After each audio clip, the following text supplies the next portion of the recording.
Alrighty, time to begin. I don't see Michaela or Christy. Hope Christy is not sick, or I don't know. Actually, if she's not sick, that would mean she must be dropping the class. So I guess I don't know. I'm going to drop the class either. Anyway, we are going to today talk about planetary motion some. But before we talk about planetary motion, we have to finish our discussion about things going around in circles.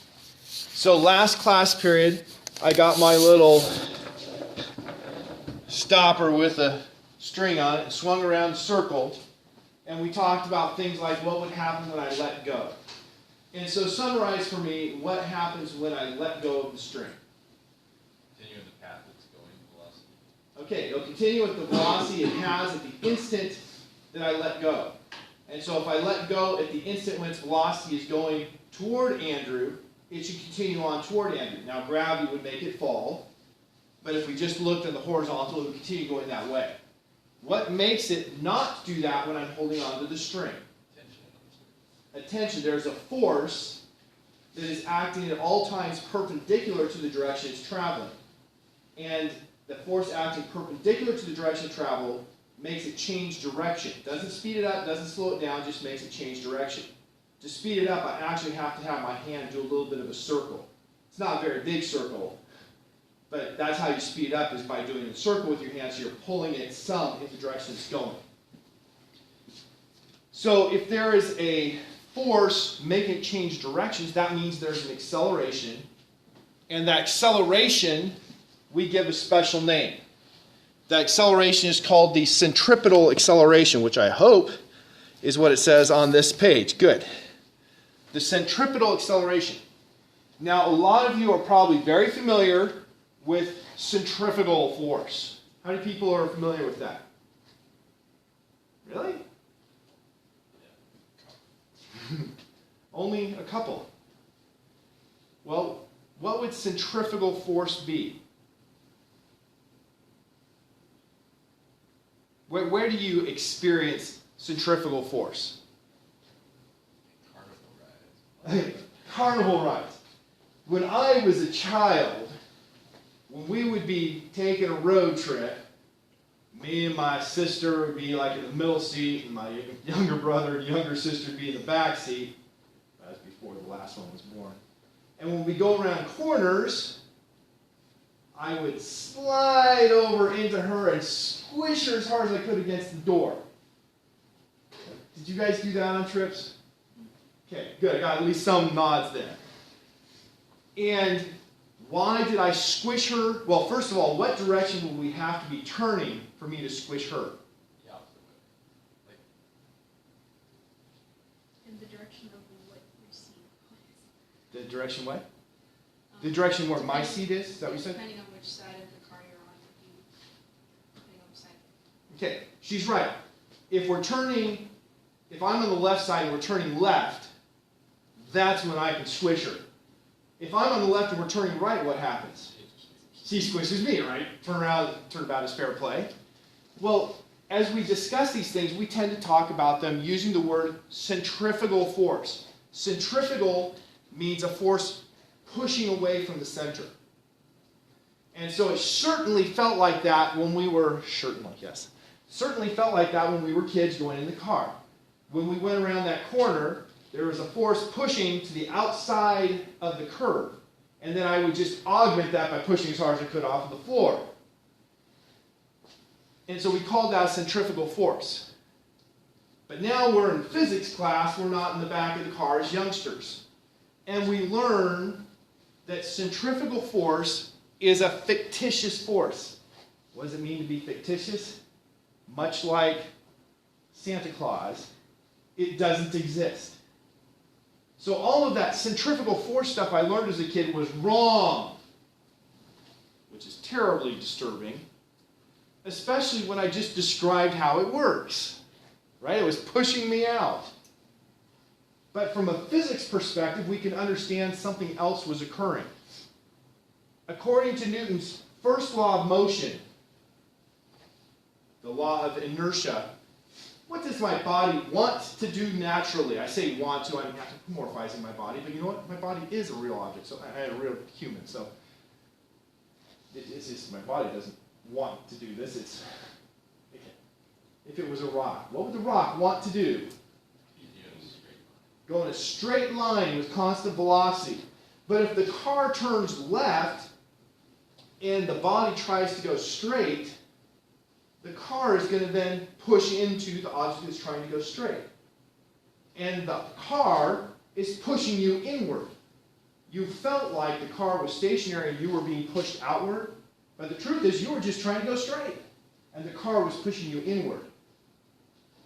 And so in terms of forces here, the car was applying a force on you that was going in toward the center of the turn.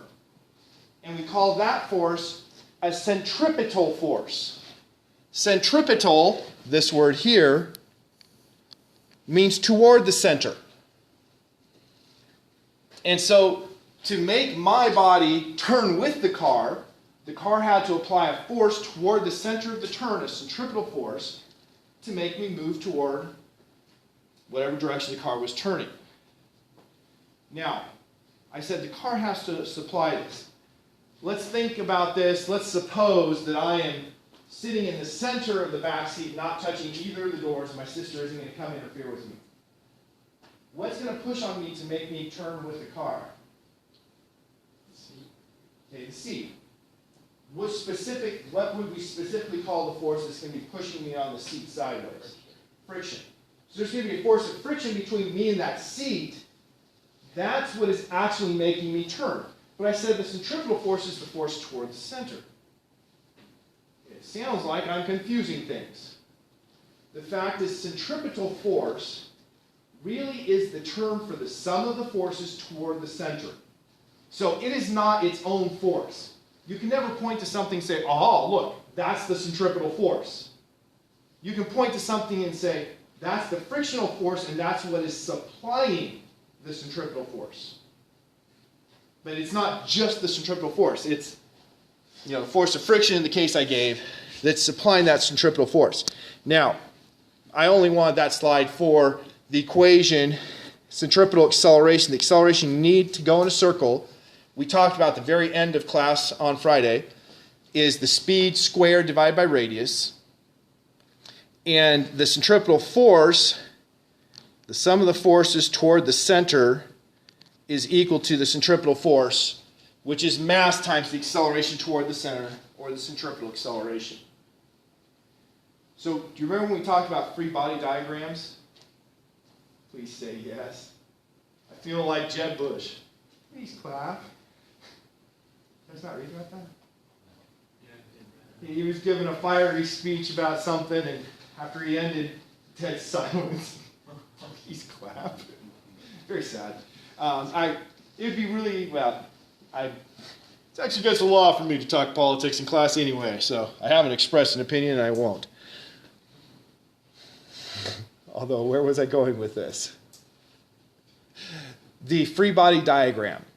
The free body diagram is a diagram of the object you're interested in that you make specifically for Newton's second law.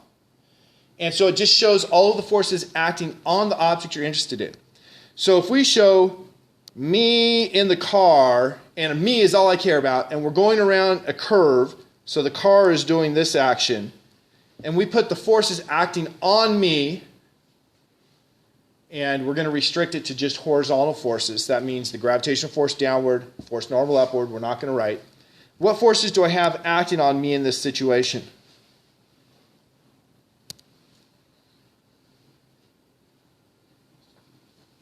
Denford? Not to keep going straight. Inertia is the propensity to keep going straight. It doesn't require a force for that. It only requires a force for a change in velocity. And so we talked about this.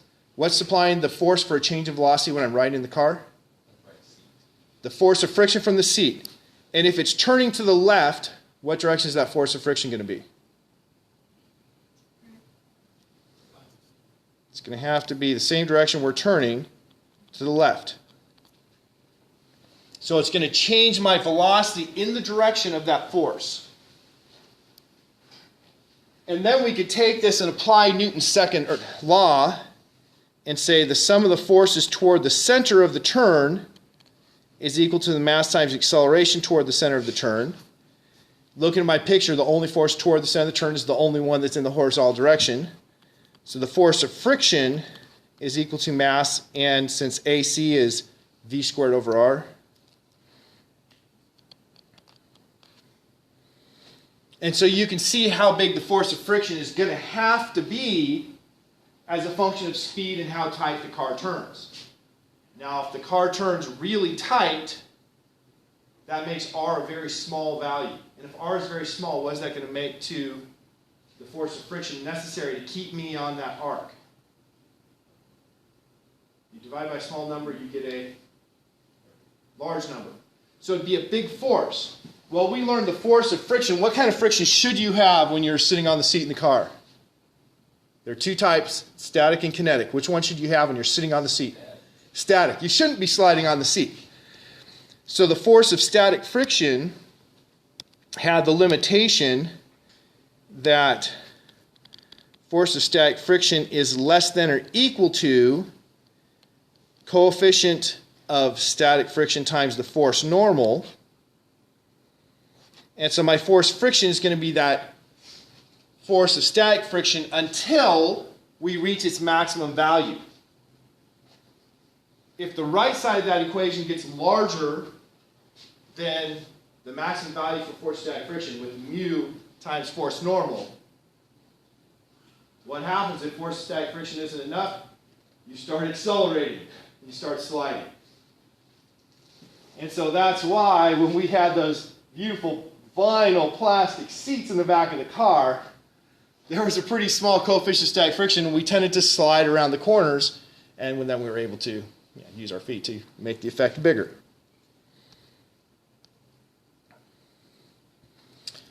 Any questions?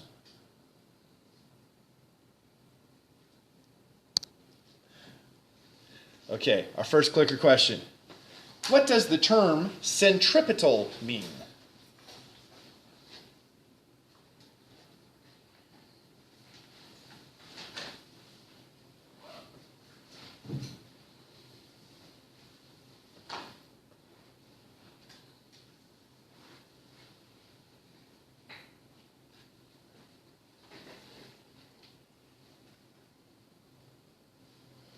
Alrighty, we had 7 who said toward the center, and 1 that said in a circular direction.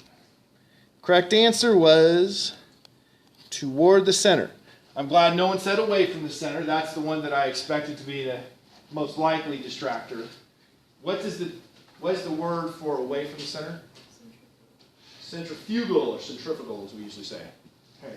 We always say centrifugal, just trying to emphasize the difference. So centrifugal is away from the center. Centripetal is toward the center.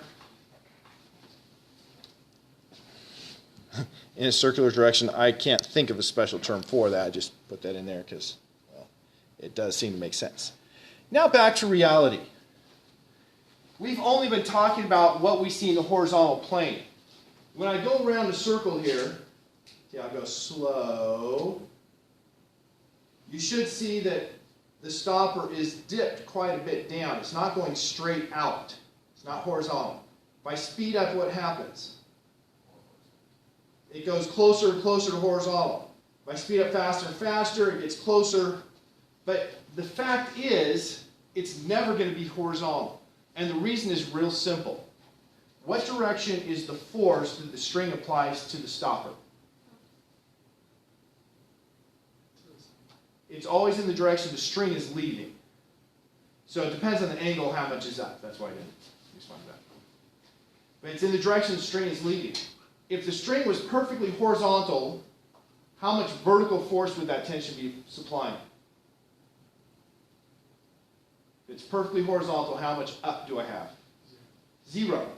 So if I had it going in a perfect circle, there would be no upward force. But the stopper has a mass. That's the force of gravity pulling it down. So if it was perfectly horizontal, the tension would not have any upward force, but you'd have force of gravity down, and it would fall down.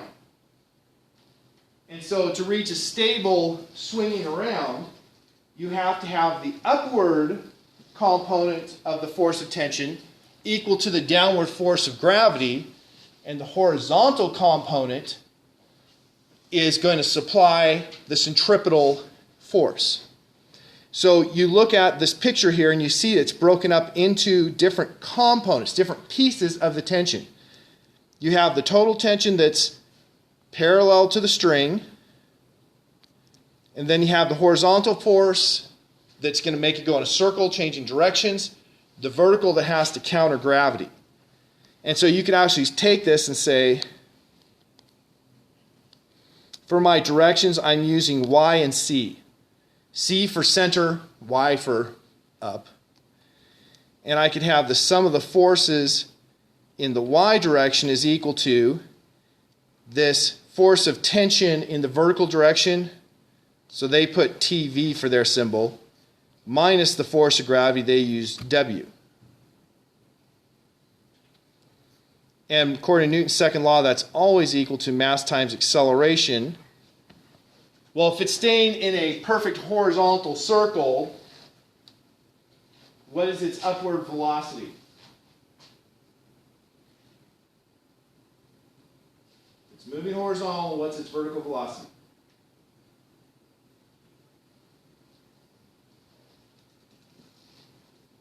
The opposite of horizontal is vertical.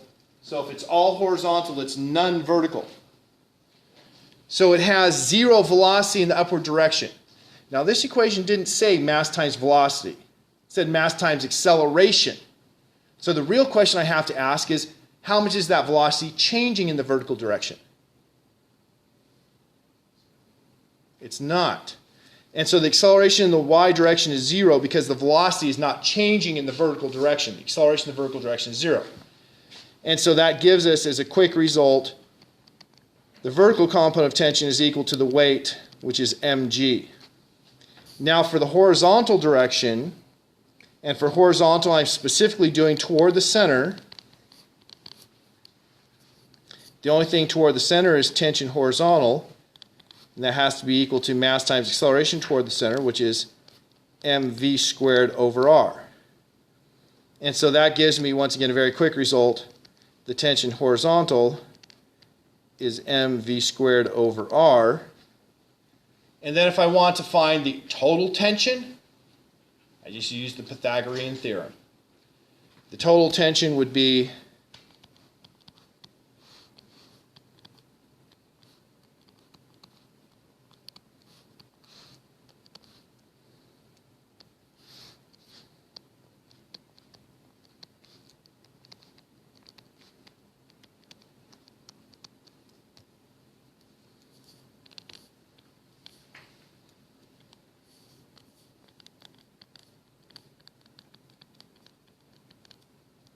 and so that would be the total tension on the string when I'm going in a circle.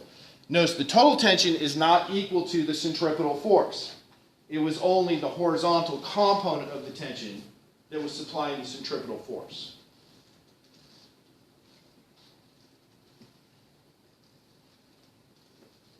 Is this making sense? Because most people, at least half of the class, are looking like they're still asleep.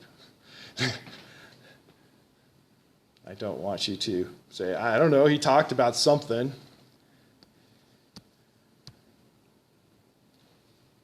Obviously, we're not going to get to the 39th slide today. That's not the plan. Why do we have bank curves? Well, pick on one of the three people on this side. Why do we have bank curves on roads?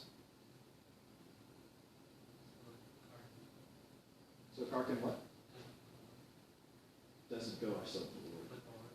So it doesn't tip over, he said. It actually does help in that regard, but that's not the reason. It definitely helps in that regard. Rachel? Depending on how fast the speed of the road, the curve would be more of a slope, because if you're going too fast, your car isn't going to have the friction it needs to make that turn. It'll fly off the road. Okay. That's the reason. The reason is so we can go around a curve faster without slipping off. There are some cars that flip over. You know, like say you have I don't know these days what a car is that tips over easy. I'm sure most of the Jeeps still do. It used to be there were certain cars that they were like, you shouldn't buy this. It tips over at 35 miles an hour. And so that is an issue.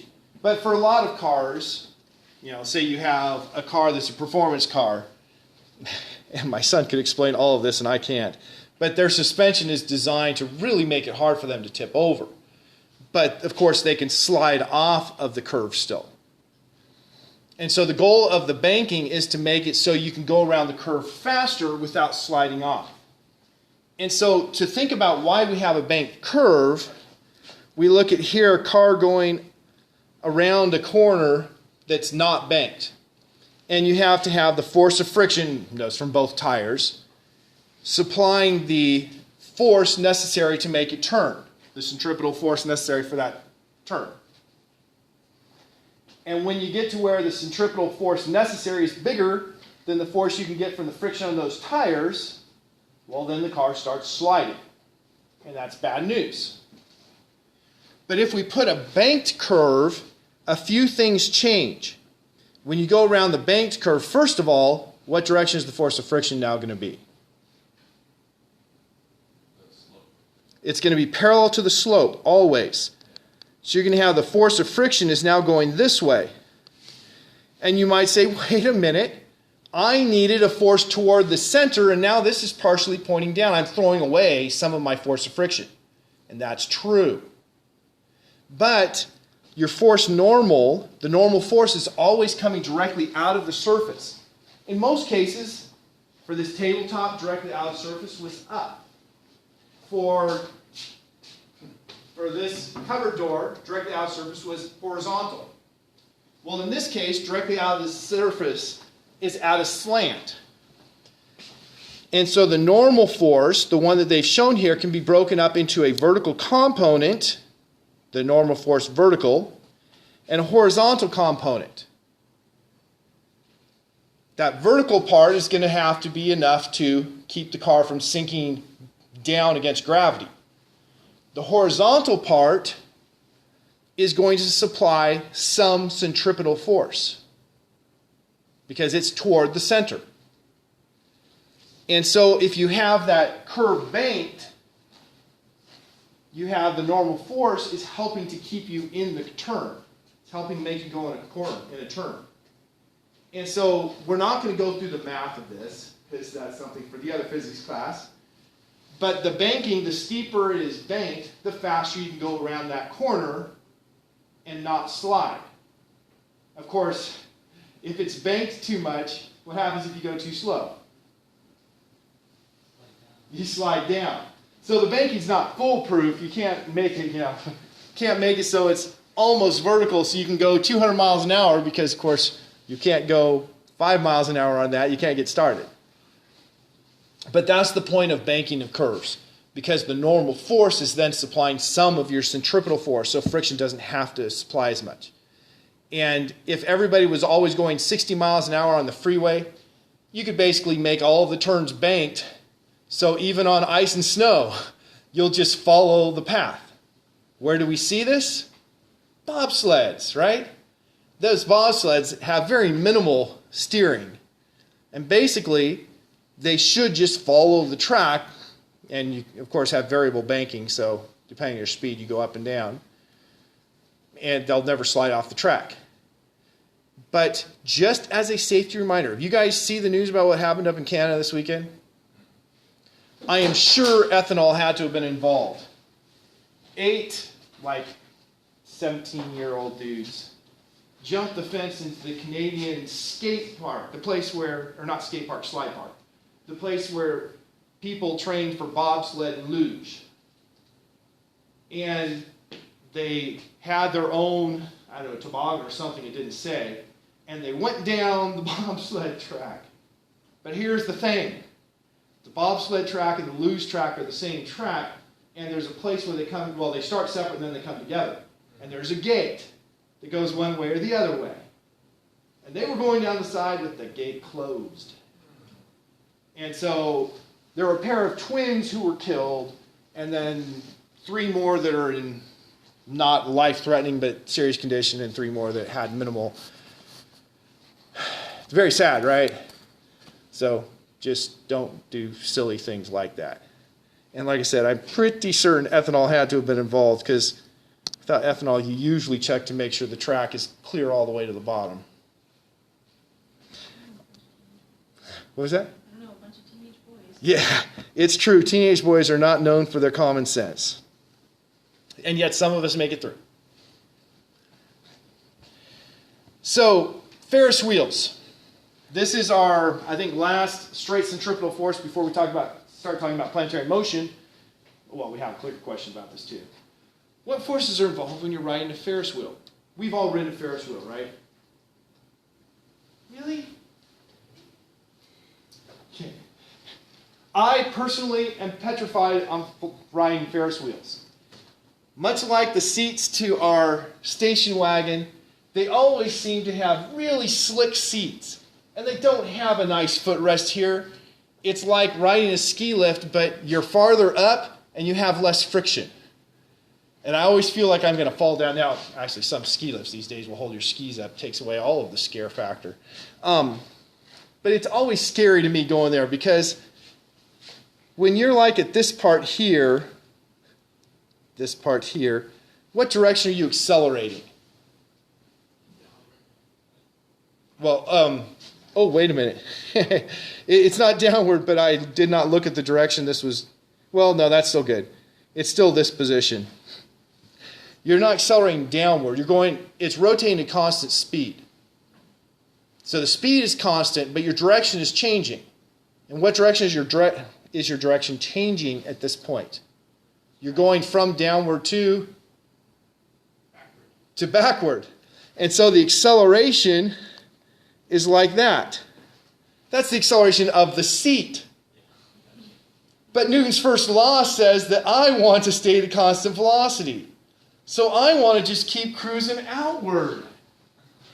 And what's going to keep me from sliding outward? Friction. And I know my physics. I trust my physics, but I don't trust friction. We've all been in that little spin-out room at the amusement parks. And I slide to the bottom instead of staying stuck on the wall like everyone else, right?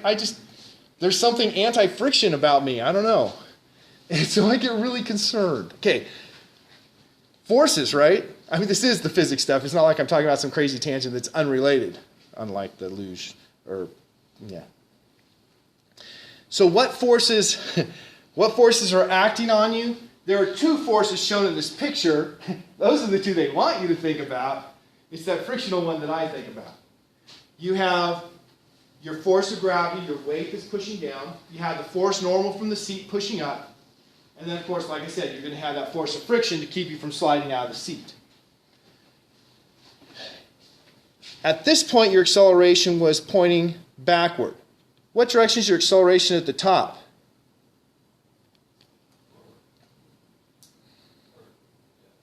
Your velocity is horizontal, right? And what direction is it changing?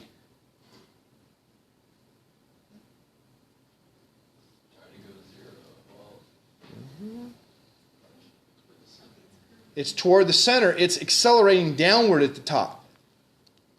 So at the top, your acceleration is downward. What direction is your acceleration here? Forward. That's the part where I am not one bit scared. I'm going to stay in my seat there, no problems. What about your acceleration down at the bottom? Okay, so your acceleration is going toward the center at every point, because you're going in a circle, and in fact we know that your acceleration at every point has to be v squared over r, because you're going in a circle.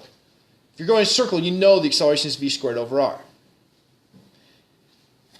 Now, Newton's second law says the sum of the forces is mass times acceleration. So let's do the sum of the forces in the vertical direction.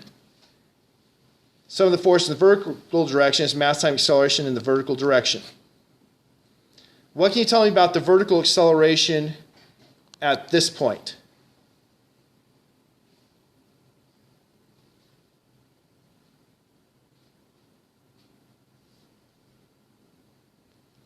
Acceleration is pointing that, that direction. How much is this at vertical? None. That's horizontal. That's the opposite of vertical.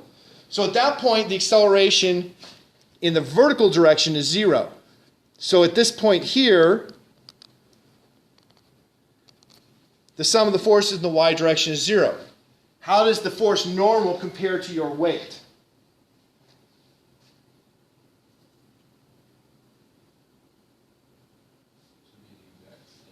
Should be the exact same, because if you look at the picture, normal is up, so that's going to be positive. Weight is down, that's going to be negative. So you're going to have normal minus weight equals 0, hence normal equals weight. That's what you have at that location. What if I did it over here instead? It's the same thing. So those agree. Now let's try the top.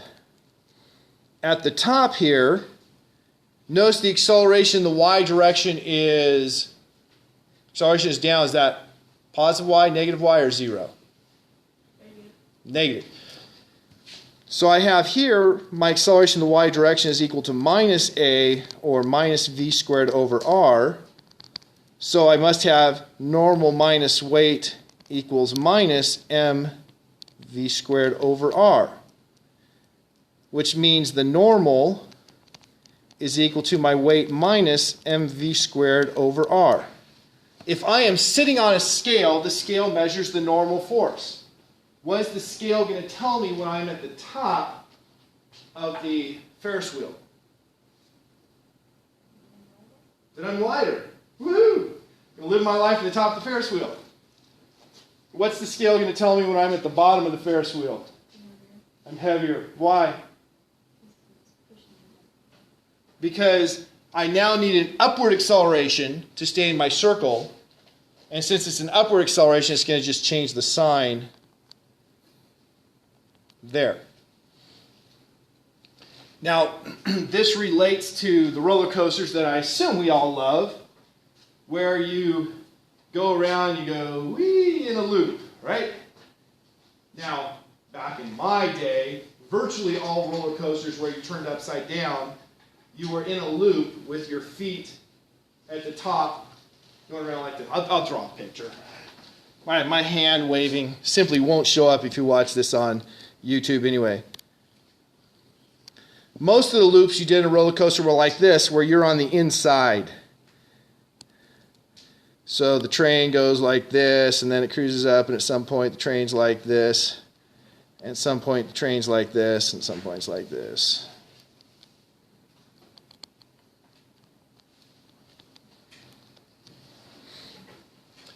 All the things we just did still apply. And so when you're at the top, well, there is one difference. If you're, let's say you're at the top here. You're sitting in your seat. Here's you. Hands up, because no self-respecting person doesn't have their hands up when they're on the roller coaster. What forces are acting on you there? Let's assume friction is negligible. Normal. What direction is the normal going to point? Down. Because the seat's above you and the normal is pushing you out of that seat. So you have force normal down. What else? Which points? Now, doesn't that look like it's the recipe for disaster? That you're going to be ejected from the seat? It's not what happens, but it's what it looks like. Why don't you get ejected from the seat?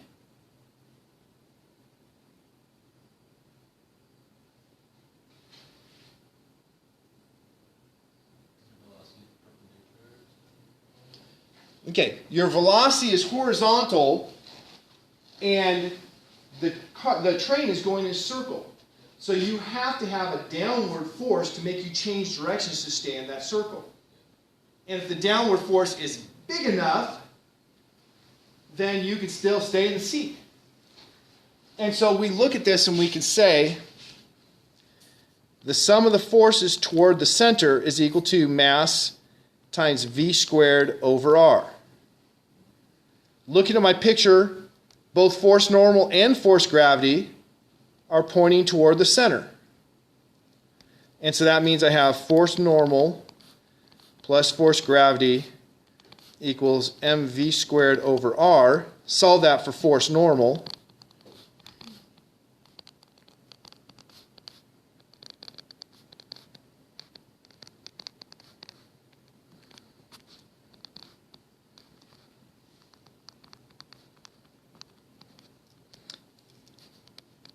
Now, as long as force normal is positive, you're going to stay in the seat. If force normal is 0, you're floating. If force normal is negative, well, that means you have to be glued in. Now, we do put bars over people so they're stuck in there, right? But if you didn't have that bar, this kind of roller coaster should still be safe if you're going fast enough. If v squared over r is bigger than g, you'd stay in the seat. And so that's why you can do things like have a pail of water and swing it around a circle and have the water stay in the pail. At the top, gravity's pulling it down, and the force normal from the bucket bottom is pulling it down. But the total force you need is bigger than the force of gravity, so the normal is just helping pull it down, and it stays in the circle. Conversely, when you're at the bottom, what direction is the force normal? Up. What direction is force gravity? And you still have to have that v squared over r. So at the bottom, it turns out your force normal is m times v squared over r plus g. You have a pretty big force normal at the bottom. It's pushing you up a lot, and you feel like you're being crushed down into your seat at the bottom there, right? Which is also kind of a cool feeling. Okay, second clicker question. Assuming constant rotation, that means the velocity, the magnitude of the velocity, the speed is constant, at what point is the normal force the greatest?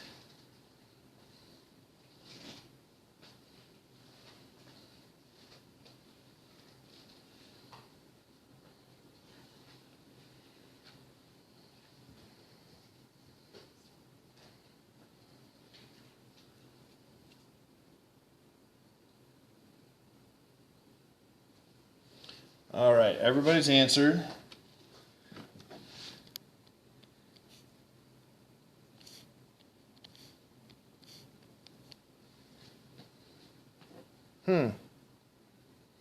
Correct answer?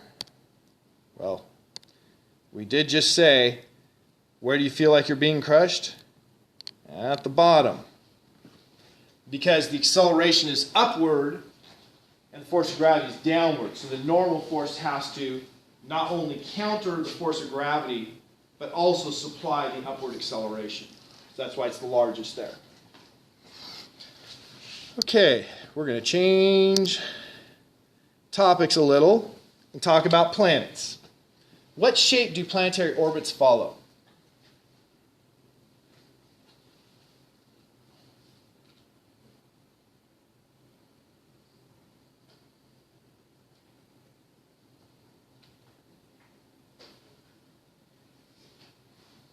Okay.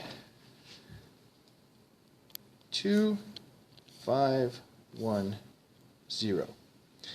Now, there's only one correct answer here. But orbits can follow any one of these four. It's just the planetary orbits are only one of them. A parabolic orbit occurs when something comes at just the perfect speed, comes around and leaves. If it goes any faster, it has a hyperbolic orbit. If it goes slower, it has an elliptical orbit. So, ellipse, parabola, and hyperbola, those are depending on the speeds. But only the ellipse is a bound orbit of those. So what about the circle? The circle is actually a special case of an ellipse.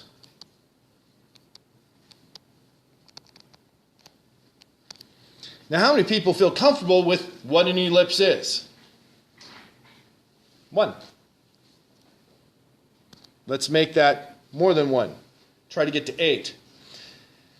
we're going to start off by talking about Isaac Newton again. Isaac Newton, have I talked about Isaac Newton's totally awesome year and a half? No? Okay. So, talk about Sir Isaac Newton. Isaac Newton, much like Einstein later, was a very bad student. Well, probably a worse student than Einstein by quite a bit. Surprises you probably to hear that one of the greatest physicists of all time was a bad student. But the reason he was a bad student had nothing to do with his intellect and everything, and everything to do with his intellect. He was too smart. You're in school and teachers trying to teach you how to, add 3 and 5. And you could add 3 and 5 since you were, 3. So you're bored silly. So what do you do if you're bored silly in class? And now, keep in mind you're younger, so you don't sleep.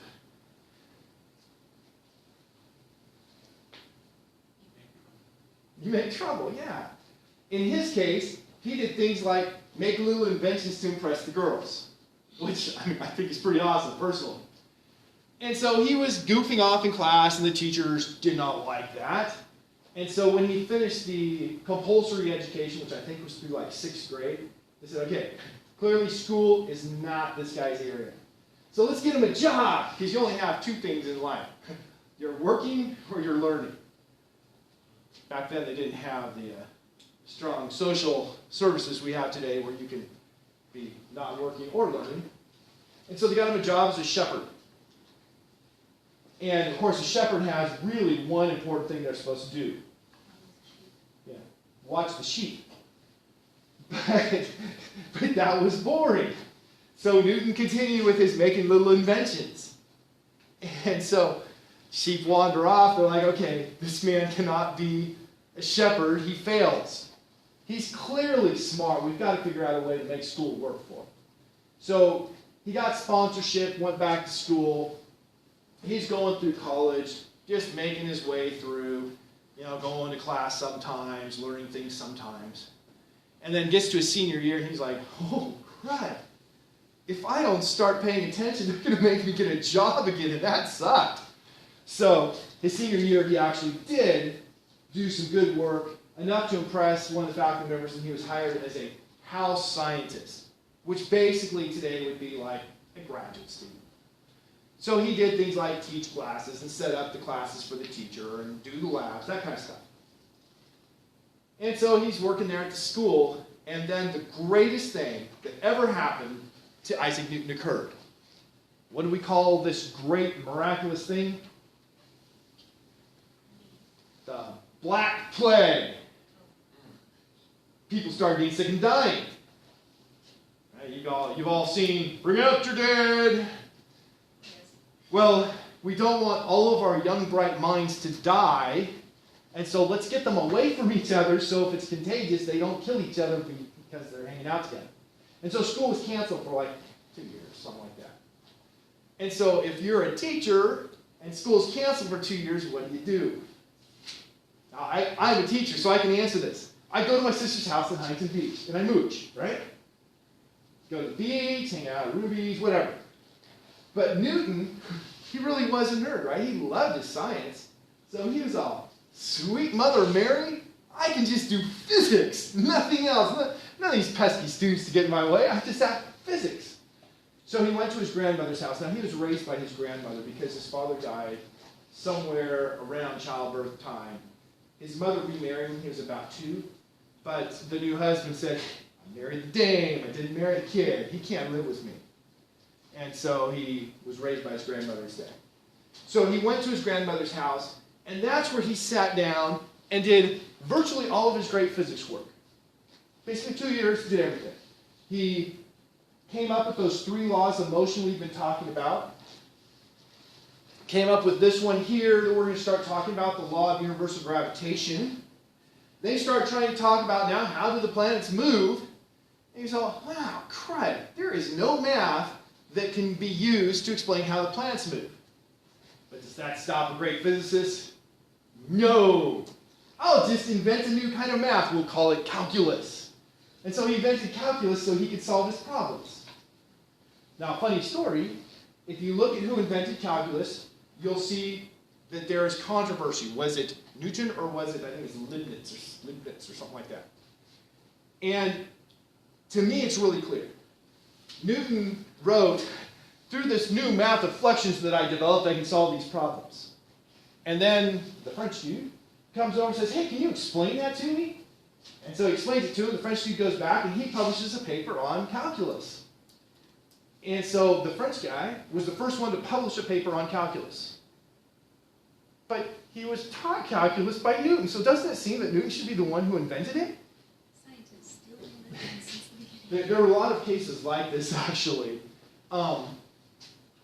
There's controversy about who invented it, who came up with it first, and a lot of it is mostly about which country you're more aligned with. If you're more aligned with England, you side with Newton. If you're more aligned with France, you align with, like I said, I think it's Leibniz. We have the same types of things when we talk about who invented the light bulb, or who invented the television. In America, we have no controversy. We have, Thomas Edison invented the light bulb. And we have whatever Farnsworth invented the television. But if you were in Great Britain, you'd have different answers. Okay, so let's talk about this.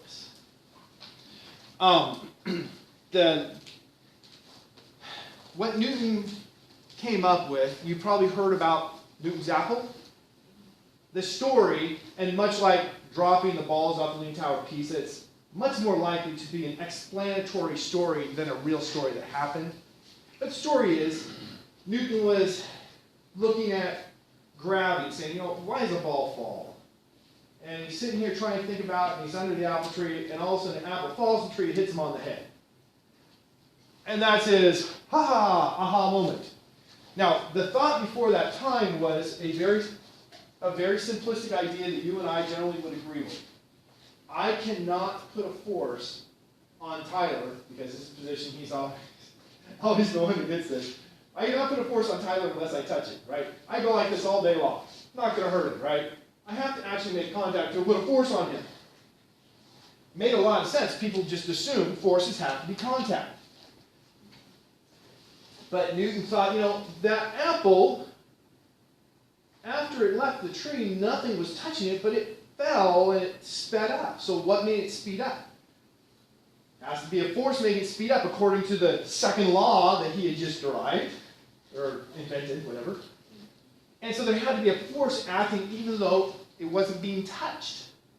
And so that came up with the idea of a force at a distance. And so he said gravitational force is a force that acts at a distance. And then he's all, but wait, now look at the moon up there. Why doesn't the moon just come plummeting down and hit the earth just like the apple did? And so he thought about that for a little bit. And he said, the moon is moving. And the earth had been known to be spherical since well before the time of Christ. The whole thing about Columbus and the spherical earth, that was invented in the 1800s apparently. Somebody wrote a story, and that was part of the story, that they thought the earth was flat. But nobody thought the earth was flat. Okay, so Newton says, okay, if I have the moon and it's going at a slow speed and it falls off the edge of a table, falls off the table at slow speed, it lands close to the table. But if it goes faster, it lands farther away. So we take the earth that is a sphere, and we have the moon that's traveling. If the moon is traveling too slow, it's going to fall down and hit the earth. If it's traveling too fast, it's going to get away from the earth because the force of gravity isn't enough to bend it in. And if it's just the right speed, it'll do a nice circular orbit around the earth. Notice I said circular. Circular is a special case of the ellipse. And so this picture is supposed to illustrate what happens if you have a cannon at the top of the tallest mountain. Which, of course, the highest mountain would be Mount Everest, so we should go with that. Tallest mountain is, Mauna Kea? But it starts well below sea level, and hence is not the highest. So if you have a cannon that shoots at a fairly low speed, it hits here. Faster, it goes farther before it hits the earth. You go just the right speed, it'll go all the way around and make an orbit. And so we said the moon is up there just going the right speed to make complete orbits. Now I guess I'll have to talk about Kepler next class period. So I will end with, this is the actual law that Newton came up with for gravitation. The force of gravity is always attractive. So you are attracted to every other thing. I'm being attracted to these napkins, being attracted to the tables, being attracted to each one of you. But the force is pretty small because it's the product of our masses. So if we take, for instance, Tyler and me, we take my mass, take Tyler's mass and multiply them together. Now that's a pretty big number. They're both going to be somewhere on the order of 100 kilograms. His maybe a little less, mine's definitely a little more. But somewhere around 10,000 we multiply those two together. Divided by our separation squared. Okay, so right now we're about 3 meters apart. 3 squared is 9. So we have 10,000 divided by 9, somewhere around 1,000. Then we multiply by g. G is 6.67 times 10 to the minus 11 newtons meters squared per kilogram squared. And so if we take our about 1,000 and multiply it by 6.67 times 10 to the minus 11,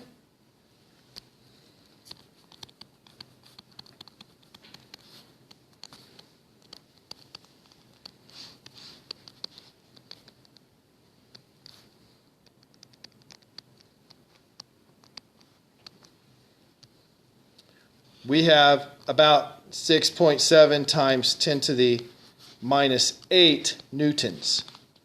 That's about how big the force is between the two of us. 10 to the minus 8 newtons, you can't measure that. It's so small, right? There are some devices that could measure something that small, but that's a very, very small force. So you don't feel that at all. So I don't feel any of you pulling on me. But the Earth, the mass of the Earth, is on the order of 10 to the 24 kilograms. That's a whole lot bigger than our 100 or 10 to the second kilograms. And the radius of the Earth is on the order of 10 to the 6 meters. So if you take 10 to the 24 divided by 10 to the 6 squared, that's just divided by 10 to the 12, you're still left with 10 to the 12 on top. And then 10 to the 12 times 10 to the minus 11, that gives you about 10, which is right about what the acceleration of gravity is. So that's why the gravitational force of the Earth we feel a lot, because the Earth has a very high mass. We don't feel each other's because we have low masses. Okay, we have to stop here. Wow, I went 3 minutes over. I'm sorry.